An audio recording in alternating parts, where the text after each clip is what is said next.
Journey with RV পরিবারের সকল সদস্যকে জানাই আমার একরাশ ভালোবাসা। সেদিন ছিল আমার মাস্তুতো বোনের বিয়ে। চারিদিকে হই হুল্লোড় আর সাজ সাজ রব। এই যে এখানে সব তত্ত্বগুলো প্যাকেটিং করা হচ্ছিল আর স্টিকার মারা হচ্ছিল। এগুলো ছেলেদের বাড়ির জন্য। ইতিমধ্যে ছেলেদের বাড়ির লোকেরাও এসে গিয়েছে কনেকে আশীর্বাদ করার জন্য। এই যে দেখুন, এই মিষ্টির হাঁড়িটা কিন্তু আমার বেশ ভালো লেগেছে। আর এখানে ছেলেদের বাড়ি থেকে কনের বাড়ির জন্য তত্ত্ব এসেছে, যেখানে রয়েছে জামা কাপড় আর মেয়ের জন্য কসমেটিক্স। আর এখানে বরযাত্রীদের বরণ করে নেওয়ার জন্য একগুচ্ছ গোলাপ রয়েছে। গোলাপগুলো কিন্তু বেশ সুন্দর ছিল দেখতে। চলুন আপনাদের বাইরেটা ঘুরিয়ে আনি। এই যে এখানে সবাই ছাদনাতলা সাজাতে ব্যস্ত। আসলে জায়গাটা কিন্তু প্রচণ্ড ছোট, তাই স্বল্প পরিসরের মধ্যে ম্যানেজ করার চেষ্টা, কিন্তু সব কিছু মিলিয়ে বেশ সুন্দর ছিল। আর এই ওপরের ডেকোরেশনটা দেখুন, খুব সুন্দর লেগেছে। কাগজ দিয়ে যে এত সুন্দর ডেকোরেশন করা যায় সেটা আমি আগে জানতাম না। এরপর টুক করে আমি চলে গিয়েছিলাম রান্না বান্নার কাছে। এই যে এখানে মাংসের পকোড়া হচ্ছিল রাতে স্টলের জন্য, আর চারিদিকে সমস্ত জিনিসপত্র রয়েছে রান্নার। এটা হলো গায়ে হলুদের শাড়ি, আর ইতিমধ্যে গায়ে হলুদও শুরু হয়ে গিয়েছে। এই যে আমার মেয়েকে দেখুন কেমন মিমিকে হলুদ দিচ্ছে, ও কিন্তু খুব মজা পেয়েছে।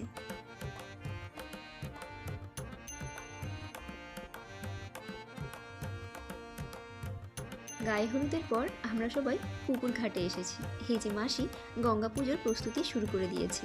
মাটি দিয়ে গঙ্গা দেবী তৈরি করার পর তারপর বিভিন্ন ধরনের আচার অনুষ্ঠানের মাধ্যমে এই পূজা সম্পন্ন করে মেয়ের মঙ্গল কামনা করা হয়ে থাকে। গঙ্গা দেবীকে পান, সুপারি, ফুল, মিষ্টান্ন প্রভৃতি সহযোগে এখানে পুজো করা হয়ে থাকে। আমাদের এখানে যদিও আমি দেখেছি গঙ্গা দেবীকে পুজোর পর ঘাটের পুকুরের মধ্যেই বিসর্জন দেওয়া হয়, কিন্তু এখানে পুকুরের ঘাটের ওপরই গঙ্গা দেবীকে রেখে দেওয়া হয়েছিল। জানি না প্রতিটা জায়গারই হয়তো আলাদা কিছু নিয়ম থাকতে পারে।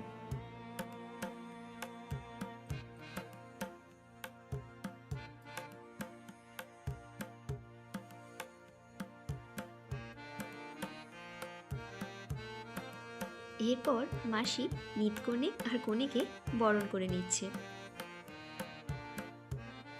যেহেতু শীতকালের বিয়ে, তাই এখানে কনের মাথায় এমনি জল ঢেলে দেওয়া হচ্ছে, কারণ পুকুরের জলটা কিন্তু খুব ঠান্ডা ছিল। এই যে আপনারা দেখলেই বুঝতে পারবেন। আর এই তো ঘর ডোবানোর প্রক্রিয়া শুরু হয়ে গিয়েছে। আঁচলটাকে এইভাবে বড় করে রাখতে হয়, যাতে যাওয়ার সময় আঁচলটা মাটিতে লুটিয়ে লুটিয়ে যায়। আর আঁচলটাকে মাথায় দিয়ে এইভাবে এক ডুবে যতটা পরিমাণ জল ওঠে সেটা নিয়েই বাড়িতে যেতে হবে। তবে যাওয়ার সময় কথা কিন্তু একদম বলা যাবে না। এই যে ঘর ডোবানো হয়ে গিয়েছে, এবার বাড়ির দিকে সবাই পা বাড়িয়েছে। এদিকে আমার মেশো নান্নি মুখ সাধে বসে গিয়েছে, আর আমি ওদিকে চলে গিয়েছিলাম। এই যে তত্ত্বগুলো বসে বসে মামা, মামিমা আর আমি তিনজনে মিলে কাকে কাকে দেয়া হবে সেই নামগুলো লিখছিলাম। আর এদিকে দেখুন কেমন বাইরের লাইটটা কিন্তু খুব সুন্দর লেগেছে। এই যে সন্ধে কিন্তু হতে হতে যায়। এই যে আমার বোনও কিন্তু এবার নান্নি মুখ সাধে বসে গিয়েছে। আজকে কত আনন্দ বলুন, কিন্তু কালকে এই দিনটাই কিন্তু বিরহে পরিণত হবে। বাবার কাছে মেয়েরা অত্যন্ত প্রিয় হয়। যাকে সেই ছোট্ট থেকে কোলে পিঠে করে মানুষ করে, আজ তাকেই অন্য কারো হাতে তুলে দিতে হবে। তাই বাবার বুকটা হয়তো ফেটে যাচ্ছে, কিন্তু কারো কাছে প্রকাশ করতে পারে না। আসলে বাবা তো এমনই হয়। এই যে নান্নি মুখ শ্রাদ্ধ হয়ে গিয়েছে, আর এখানে এই যে দেখুন এই প্ল্যাকার্ডটা রয়েছে শুভ বিবাহ লেখা। এটা এখনো পর্যন্ত টাঙানো হয়নি।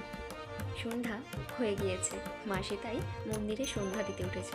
এত আনন্দের মাঝেও তবুও কোথাও যেন একটা বিরহের সুর ঠিক লক্ষ্য করা যাচ্ছে। যেন মনে হলো শাঁখের মধ্যেও কেমন একটা বিরহ বেদনা লুকিয়ে রয়েছে। চলুন আপনাদের বাইরের গেটটা দেখিয়ে নিয়ে আসি। এই যে দেখুন, গ্রামের বিয়ে তো এইভাবেই এখানে সাজানো হয়েছে। এই যে কনেও এখানে রেডি হয়ে গিয়েছে।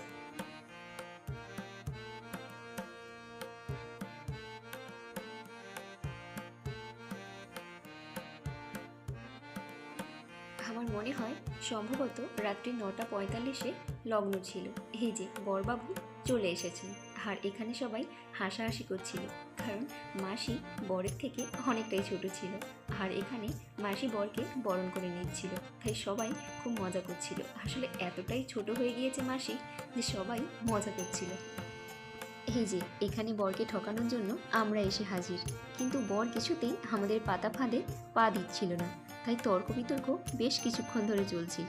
এই যে দুটো প্যাকেট দেখতে পাচ্ছেন, একটাতে রয়েছে সবজি ভরা আর একটাতে মিষ্টি, তো উনি কিছুতেই আমাদের ফাঁদে পা দিচ্ছিলেন না।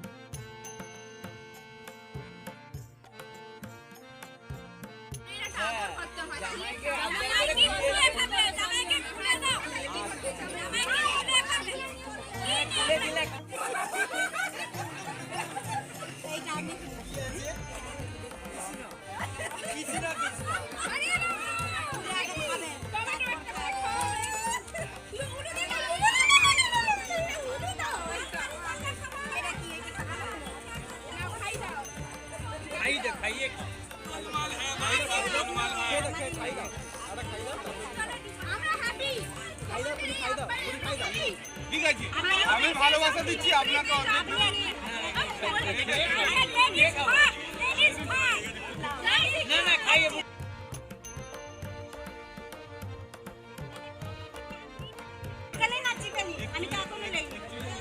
মিষ্টি তো আমি খাইনি। এবার আমরা কাপড়ে মুখ দিতে রুমাল দিতে হবে। আচ্ছা রুমাল আমি আনতেছি। না না না এই যে এখানে বিয়ের ফাঁকে আমি আমার পরিবারের কয়েকজন সদস্যকে জোগাড় করতে পেরেছি, তাদের নিয়ে স্মৃতিগুলোকে রাখার জন্য ফটোশ্যুট করে নিয়েছি। আর আমার মেয়ের কথা তো বাদ দিন, ও তো যেখানেই গান শোনে সেখানেই নাচতে শুরু করে দেয়। এখানেও তার ব্যতিক্রম হয়নি, এখানেও ও নাচতে শুরু করে দিয়েছে। ও অজানা অচেনা কিছুই ও মানে না, আর জামাটা ওর খুব পছন্দের, তাই ও এইভাবেই নাচতে শুরু করেছে। আর এই যে অনেকবার চেষ্টার পর বরের জুতো জোড়াটা চুরি করতে পেরেছি, দেখি এরপরে কি হয়। আর এখানে মাসি সম্প্রদান করতে বসেছেন।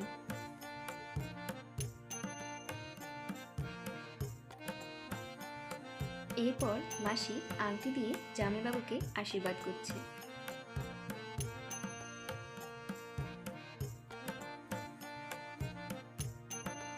এবার কনেকে ছাদনাতলায় নিয়ে যাওয়া হবে, তাই ভাইরা আর জামাইবাবু মিলে পিঁড়িতে বোনকে বসিয়ে নিয়ে যাওয়ার জন্য প্রস্তুতি শুরু করে দিয়েছে।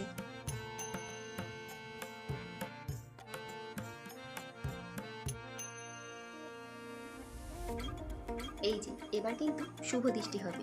উনি এখানে অপেক্ষা করছে, কিন্তু বরবাবুর আর পাত্তা নেই। আসলে বরবাবু একটু বাথরুমে গিয়েছে, তাই আমরা সবাই মিলে হাসাহাসি করছিলাম যে বর হয়তো ভয় পেয়ে বাথরুমে চলে গিয়েছে।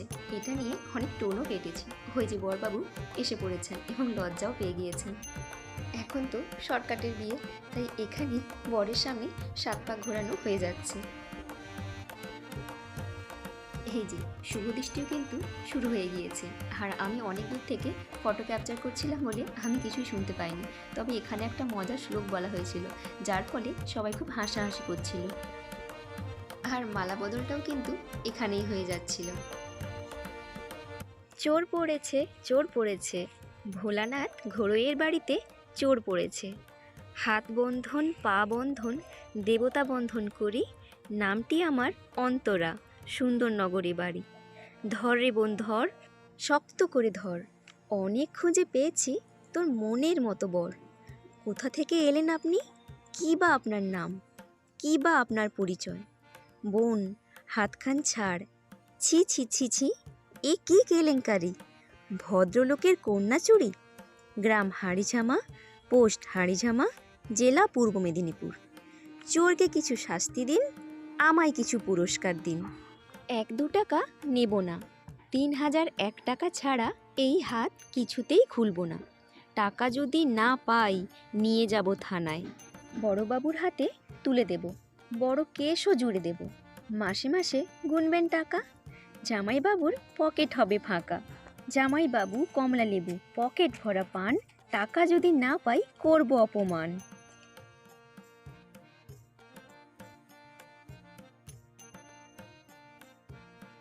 আর এখানে আমার ভাই আর আমার দিদি ব্যস্ত ষড়যন্ত্র করতে, কি করে জামাইবাবুকে ঠকানো যায়।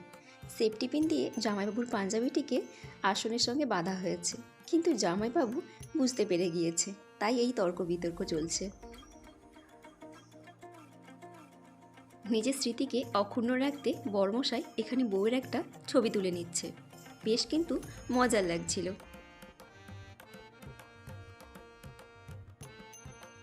আমাদের জামাইবাবুটা কিন্তু বেশ মজার ছিল, উনি সবসময় বেশ হাসিখুশিই ছিলেন। বলি জামাইবাবু, গলার মালা দুটো কিন্তু অনেক ভারী হয়ে গেল। আর এরপর অন্যান্য আচার অনুষ্ঠানগুলো চলছিল, আর এরপর এই যে খই পোড়ানোর প্রস্তুতিও শুরু হয়ে গিয়েছে।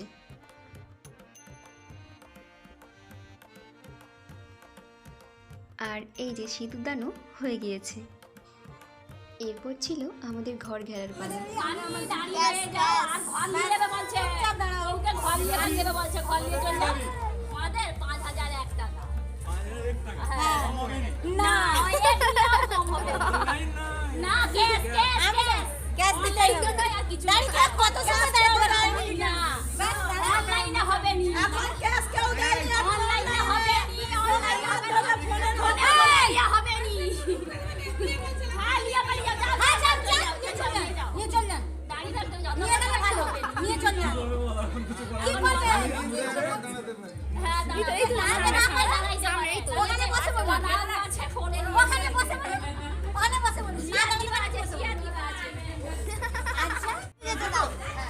বলো আমাদের বাড়িতে 5 মাস থাকবে। আপনার কি কাঠের পা?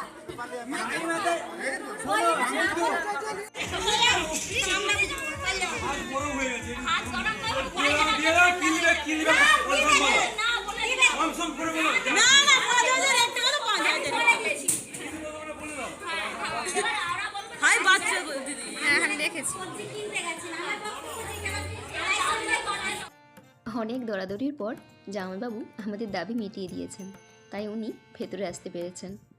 বিয়ের সমস্ত কাজ শেষ হওয়ার পর আমরা সবাই খেতে এসে গিয়েছিলাম। এই যে এখানে আরবি খেতে ব্যস্ত।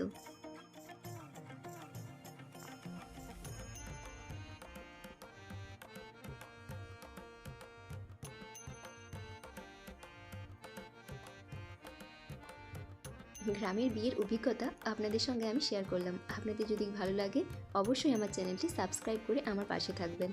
Bye bye.